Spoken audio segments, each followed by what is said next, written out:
was just a little more than a year ago that a Macintosh was still something you gave to your teacher. But today there are hundreds of thousands of Macintosh computer owners, and the Mac even gets its own computer show here in San Francisco. Is the Macintosh the computer for the rest of us? And who are the rest of us? We'll find out next as we take an in-depth look at the Macintosh on this edition of the Computer Chronicles.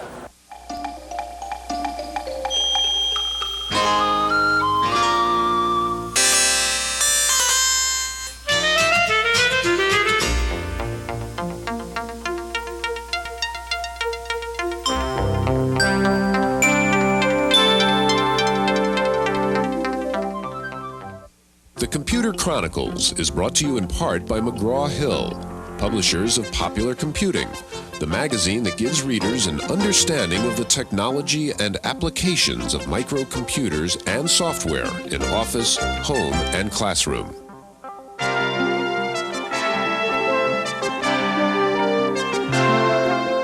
Welcome to the Computer Chronicles. I'm Stewart Cheifet. This is Gary Kildall, and this little guy is the star of our show today. There's a pun there, but we'll get to that later. The Macintosh has certainly been a big success by any measure, Gary, and we're going to be talking about the Macintosh today. It's interesting, though, in that the Mac didn't really represent technological innovation so much as an innovative use of graphics, certainly, and a user-friendly interface. So the story of the Mac really is about the importance of those two things, isn't it? Well, you know, the Mac style interface has its origins really in work that was done over 10 years ago, so that's not new. But what the Mac has really brought us is really affordable, high-resolution graphics, and that leads us to a whole new generation of software where pictures and text are both important. In fact, it's really not just the ease of use, but really we're leading into applications that just couldn't have been done unless we had that high-resolution graphics. Okay, on today's program, we're going to meet some of the original members of the Mac design team. We'll take a look at a piece of innovative software for the Mac called FileVision, and we'll take a look at GEM, a Mac type interface for the non-Mac world. Now, when the Macintosh first came out a little over a year ago, the big question was, where is the software, and will there be software? Well, the answer now that we're a year into this is certainly yes. Here's a look at what's out there. In the short history of personal computing, there has never been such a dazzling campaign. In less than a year, the Macintosh was transformed into an instant myth, bigger than life, and a brash challenger to its arch nemesis, IBM. But a computer's success depends on more than showbiz magic, and the most repeated question concerns software. At the Mac's introduction, there were all of two programs available, MacWrite and MacPaint. Since then, in fact, the number of Mac products has skyrocketed, and now numbers in the hundreds. From word processors, to games, to databases, to video digitizers, a profusion of new programs has come out, many of them relying heavily on graphics. No fewer than 3 video interfaces are available for transferring live images, still photos, or a direct video feed. Once the image is captured in the memory, you can get a black and white printout. Getting a jump on Lotus's eagerly awaited Jazz is a multitasking package called Ensemble from Hayden Software. It is a good example of the special approach many suppliers are taking in designing software for the Macintosh, using pictures instead of words. An item called Mac Prompter puts the Mac's versatile font library to work, allowing the user to make changes in style, size, and speed instantaneously. On the hardware side, there are variations on the mouse idea, like an oversized trackball for users who tire of the space-hungry mouse that came with their machine. It's hard to say whether the third-party software is going in the business-like direction Apple seems to want. At this Mac show, there were at least as many fun-oriented programs as business-oriented ones, but that may just reflect the versatility rather than the limitations of the Macintosh.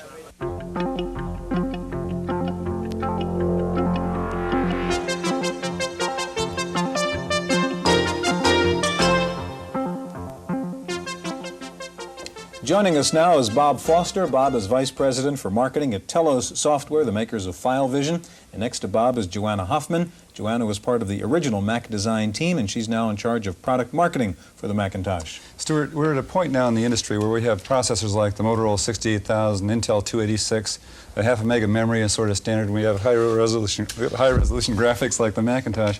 And it leads us to a whole new level of software where graphics is a very, very important part of the application. Joanna, what kind of vision did your group have in terms of the new applications you'd see on the Mac?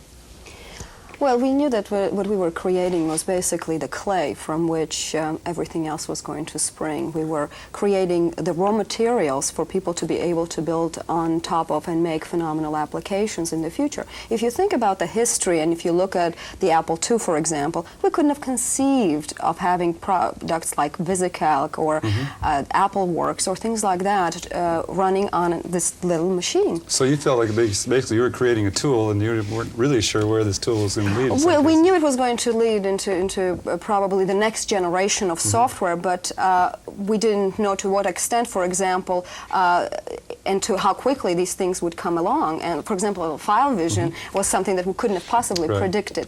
What we were hoping to do is provide enough tools in terms of very easy user interfaces, well-defined, built into the system so that all software developers had the tools at their fingertips.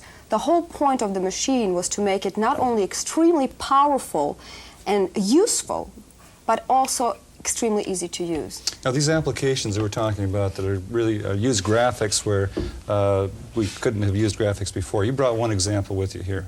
Can you show us what that's about?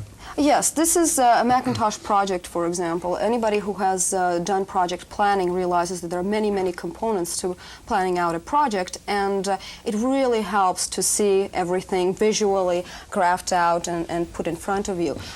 Sometimes if you walk into a corporation's planning headquarters, for example, you will see walls strewn with paper and project plans all over them. On Mac Project, you can do it directly on the screen. For example, here we have a development project being planned out with all the resources and the scheduling, and you can easily see the progression of the project, what's in the way. All the milestones are sketched out. If I, for example, want to go and say, oh, well, this becomes a major milestone, I can go and easily change that to a milestone right here. And now the project knows that this is something that absolutely has to take place before anything else can be completed. And so it's very visual, and you can enter things and plan things out and see them in different formats. This is a good example, again, of something that you couldn't do on a, let's say, a teletype, obviously, or a teletype or cathode ray tube. Oh, absolutely. But also, you know, there are so many views on the same project. For example, this is another way to look at the project and to see how things are going to fall out in the scheduling and so on. Now, this is very graphical in its nature, and this is the kind of thing we're looking at. How about file vision? Yeah, we're kind of in a similar situation. As Joanna was saying, what we were doing is that we had designed a product and we're looking for a machine for it. We knew that we wanted to lead the next generation of software products, and we knew the way to do that was by integrating visual aspects into the software so that it became more intuitive for people to use. And we actually started building file vision over 3 years ago, and the market research that we did for it, we brought it up in a prototype on smaller machines just to bring it out into the field and to show it to people. And then and we actually sat it on the shelf and waited for a machine to come along that would allow us to do what we wanted to do. Our background is from mini computers and mainframe computers, and we did imaging software for the satellite program, and we're aware of how important images and graphics were to business. But there was a luxury that only large businesses could afford. Well, let's take a look again at this approach of, here's a database product. And most database products have textual orientation. You type in a little command, a Boolean expression that says, I like to find this and this or this. And as a result of that, you might get a paragraph back telling you about a retrieval of some sort.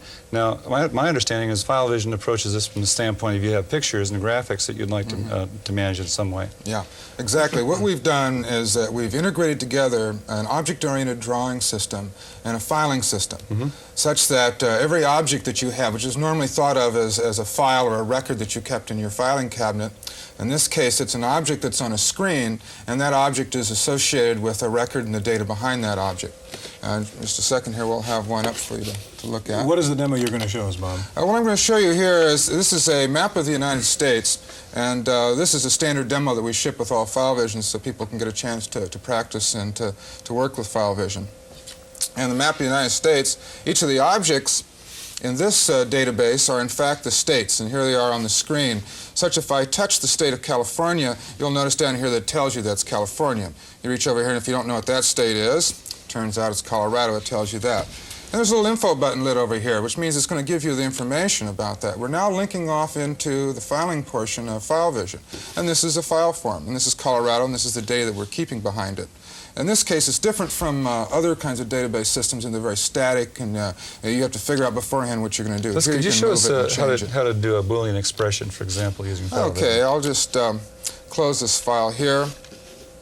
I'll go over to what we call Tinker Menu. Again, we don't want to scare people with phrases like Boolean expressions. And instead, you just highlight some, which means that you're going to highlight some of these states based upon the data that's underneath it.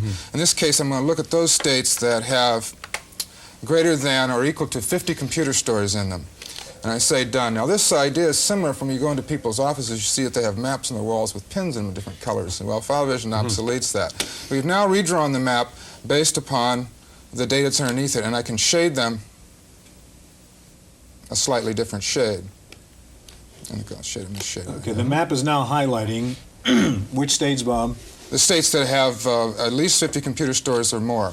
And then if I cancel the highlighting here, you'll see that we've redrawn the map such that you can quickly view the United States map and see which have more than 50 computer stores. You have some sorts of provisions in here then that you can build these, build new pictures and store away pictures and categorize them and so forth. Yes, you can build just literally hundreds and hundreds of pictures. Not only that, people are out developing FileVision files that independent people can buy where the stuff is already drawn for you. Well, Bob, that's a very impressive use of the kinds of graphics and power you were talking about, Gary. In just a moment, we're going to take a look at the Macintosh push into the business and office world, and we're going to meet a man who used pull-down menus before anybody ever heard of a Macintosh. So stay with us.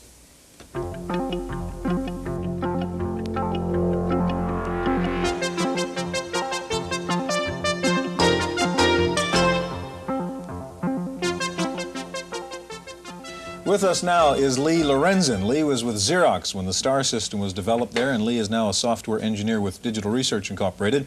And next to Lee is Bennett Wiseman. Ben is the Associate Director of the Market Analysis Service at Infocorp. Ben, it seems like the Macintosh was introduced, I guess, as a computer for the home, and then and now we're trying to break into the office with the Macintosh. What opposition is there going to be? Well, the system has been built to be very easy to use and very easy to install, and there are some limitations that have been put on that to get those compromises. And the question is really whether the ease of use will get them into the office or whether the limitations will prevent their acceptance. What kind of limitations? We're talking about limitations. Things like speed of the network, interfaces to other products. All of these things have been discussed, and Apple's very aware that they need them, but the market still has to deliver on them. And I think for business users, particularly larger business users, to be comfortable with what's going on, they'll have to see a lot more hard product and be convinced that Apple's going to give them the kind of support and connection capability that they're going to demand. Now, that may not be the case for smaller businesses where the attractiveness of the package and things like the laser writer will make it very useful immediately for them, and they won't have concerns about how does this link to my IBM mainframe. Ben, in your report to your clients on this, you made an interesting comment that for Apple to succeed here with the Mac Office, they have to kind of tone down their hype. What did you mean by that? Well, business users as opposed to home users tend to be extremely conservative, and a lot of the things that are attractive about Macintosh work against the basic policies of a lot of office systems. They don't like openness and lack of control and the ease of proliferation of software and products, which is really the fundamental theology behind a product like Macintosh and the Macintosh Office. And if the advertising goes in such a way that makes business users feel uncomfortable, as opposed to IBM, who does everything possible to make them feel as supported and as loved as possible. Right. They'll run into difficulty. Advertising reflects that. We're obviously trying to break into another direction with Jim, which is a product that Lee's going to talk about, is from the IBM PC side into taking that kind of a same interface and using that. Lee, can you talk about Jim at all? Sure. I think the best way to talk about it is to actually get a demonstration of the product. As you can see, we're running here on an IBM PC AT. And I'll just pull up a calculator, which is an example of one of the desk accessories that we have. And as you can see, the color is really very vivid with Jim here. I'll go ahead and close that window out, and then we'll go into, this is the Jim desktop, which actually provides a visual look at the filing system, the underlying filing system of DOS, which is, it essentially replaces the A greater than, which is a difficult concept for users to use. And let me bring up one of the pictures that we have here with Jim Draw. We'll click on that, and Jim Draw is a graphical drawing package which can be used for drawing things like you're going to see here in a minute, such as a video camera, or also for doing business presentations, the kinds of foils with text that is the predominant part. As you can see here, we have a camera. We can come up here to the edit menu and duplicate that. Important thing here is that now we got 2 cameras, and we just have to move to this second one and drop it down like that, and it's as easy as that to use. The other important concept here is we can take that camera, and it's actually not just a single element as appears on the screen, but many elements, and we can ungroup those elements. You see all the various pieces that make up the camera. So this is the difference between a paint and a draw program, basically, is that a paint program is just like a piece of paper. Once you've painted over, drawn over something, it's gone. And here the individual components and pieces are still available for moving or regrouping. That's right, and we've actually selected one of those objects here, and then we can come over here and give it a color, like so. So we got a red body. Okay, so you draw it in black and white, and then you can add the color. Or you could have drawn it in color as you were going along, but you can add the color at really any point in the process. Okay, Lee, it looks like a kind of color version of a Mac-type interface. You're running this now on a PC-AT. Is that the kind of machine you need to run, Jim? Well, Jim will run on machines like the PC. It even runs on the PC Junior. It requires 256K of memory and obviously some kind of graphic screen to run. However, when you actually get into versions that support the color, it does take a machine more the horsepower of an AT or a Tandy 2000, that type of machine, to really handle the color effectively. Okay, Lee, thanks. With Mac now moving into the office arena and the business arena, some products have become very important. On the software side, one is Jazz. On the hardware side, as we've heard, the Apple Laser Writer. We have a report. When the developers of Lotus 123 announced that they were working on a similar package for the Macintosh, Apple saw it as a major step forward for the Mac. The idea of a multifunctional software package designed for the graphics environment of their new computer seemed like the ideal project. We've taken some of the ideas and some of the lessons we learned in developing 123 and Symphony, which exists for the IBM and other compatible computers, taken some of those lessons and redesigned a new concept for the Macintosh. Very important to note, though, that we didn't merely carry over the products 123 and Symphony in the Macintosh. We started from scratch. We started from the Macintosh using the unique design capabilities of that machine, especially the graphical user interface. Like 123 and Symphony, Jazz permits the user to keep several files active simultaneously. Database, memo sheet, word processing, and communications work interactively and make extensive use of the Mac's icons and hidden menus. Apple's determination to make its new machine a success led to some unusual partnerships during the Mac's development. If most new machines on the market try to fit themselves to existing software or hope for third-party companies to jump in, Apple courted the major software producers ahead of time. It was sometime around the months of July, if I recall correctly, that Apple first showed us the Macintosh, which they're subsequently going to announce and release in January of 1984. So we were able to see the Macintosh up front, and we made a decision to develop for it because it was so unique, it was so different from what we had seen from other manufacturers. Apple's attempt to anticipate the Mac's early needs did not end with software. The company is taking aim at IBM's office market with a new laser printer. Apple is betting that the laser's high speed, about 8 pages a minute, combined with the Mac's lively graphics, will finally give the computer the image they want, as a serious business tool from a determined company. Stewart, Jazz is being offered to us as a state-of-the-art product, and I think it'd be interesting to see, how we got to this point and where we're going to go to in the future. Well, I think our next guest can help us do that. Larry Tesler has joined us now. Larry worked at Xerox PARC. Larry helped develop the Lisa, and he's now the manager of the Future Architecture Group for the Macintosh. Larry, you and others at Xerox PARC in the early 70s had a vision about what we're going to see in the 80s, and you hit, looks to me, right on. What were the steps that led us to this kind of a user interface that we're dealing with right now? Well, there was a lot that went into it. It really probably started back in the 60s with Doug Engelbart's NLS group at SRI in Menlo Park, where they envisioned the coming of office automation and developed a system where actually the first mouse was used. It was a mouse very much like this with 3 buttons. But they were way ahead of their time, 20 years ahead of their time. Anyway, at Xerox PARC, a few people from that group came and joined us, and the main motivation at PARC was an understanding that hardware costs were plummeting, and systems with high-resolution graphics, which were then would cost $100,000 for a reasonable computer-aided design system, would be coming down in price to the point where someone could have it in their living room or in their office. This was really incredible at the time. We could barely believe the numbers, but there they were. The time was when, Larry? This was 1970 is when PARC started. I became an employee in '73. There are visions of things like the Dynabook, for example, I guess. Oh, yeah. That was almost a reality now. I guess. That's right. So we could see very much this sort of thing. And so we had this vision of workstations that had high-resolution bitmap graphics and mice, and networks tying them together, and laser printers, and file servers, and just what you see beginning to happen. People thought it would be coming around 1980, to about the point we are now. So we were a little optimistic, I think, by about 5 years. Well, what is the relationship between the work that was done at Xerox and the work that took off, say, in Apple with Lisa and the Macintosh? How did that work out? Well, what happened was that our research group at PARC was developing a system called Smalltalk, which was actually intended for educational users. I also spent part of my time working with a group that was developing systems for business users, so I got involved in both projects. Around 1980, it became pretty clear that Xerox was going to focus their attention entirely on a certain segment of the marketplace with fairly high-end workstations like the Star. And my personal interest was in personal computing, and there were a few others at Xerox with a similar interest.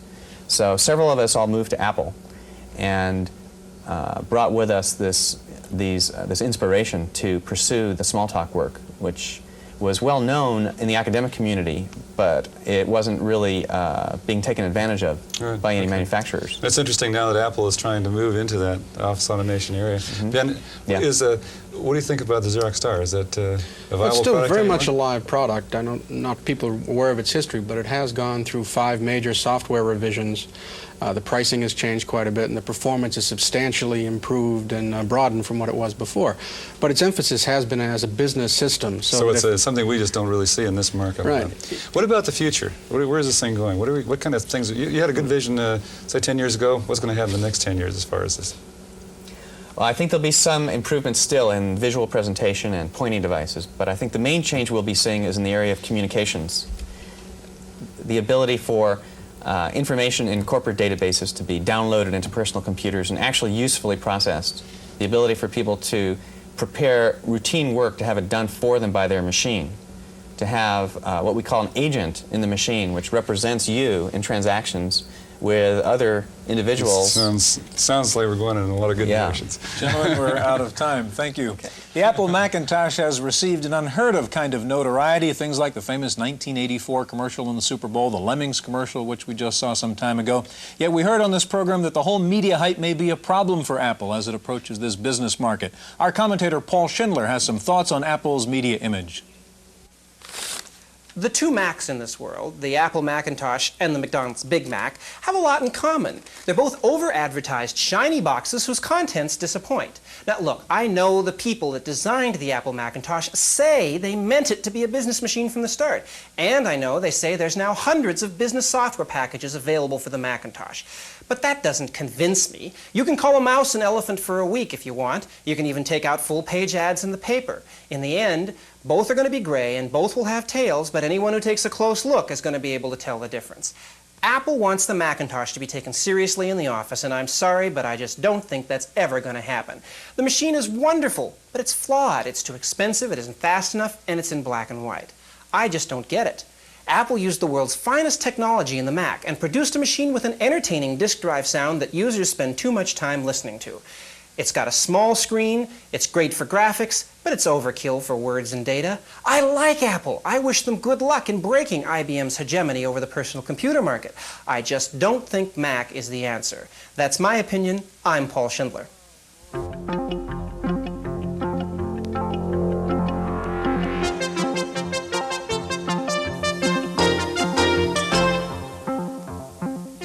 In the Random Access file this week, reports that AT&T is finally about to come out with its new Model 7300, the machine it is betting on in its battle with IBM.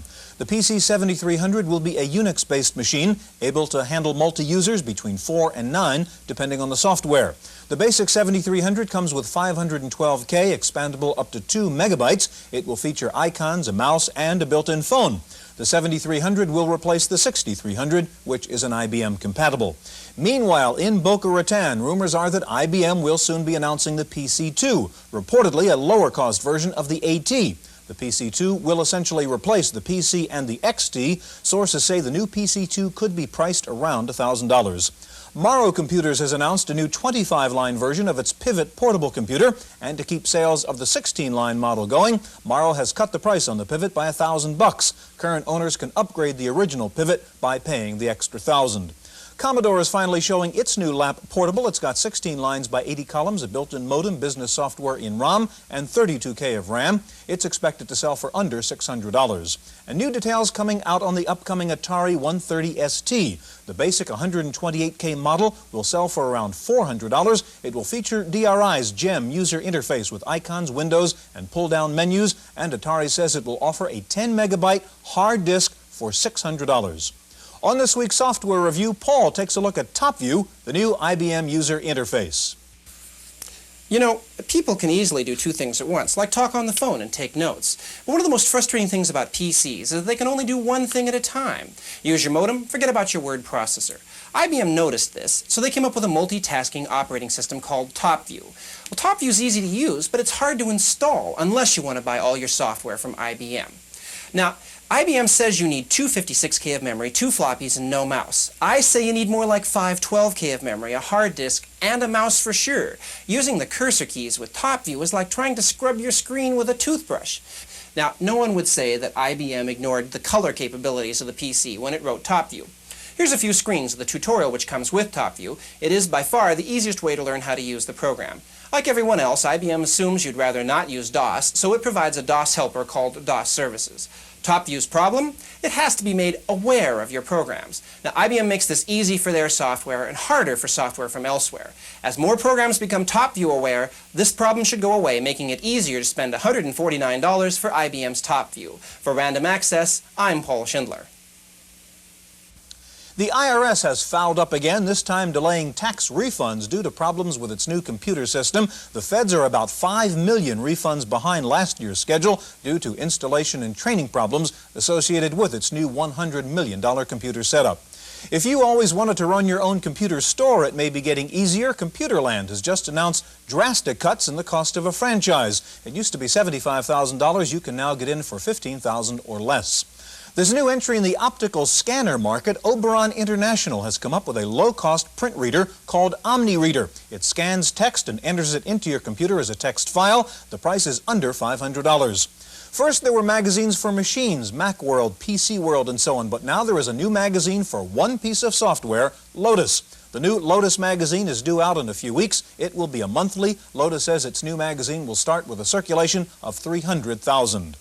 In Florida, the computer has replaced the ball and chain. Palm Beach County law officials are using a computerized radio transmitter strapped to a prisoner's ankle to track prisoners who are serving their sentences out in the community. Any attempt to leave the county or remove the transmitter triggers an alarm on an IBM PC back at headquarters.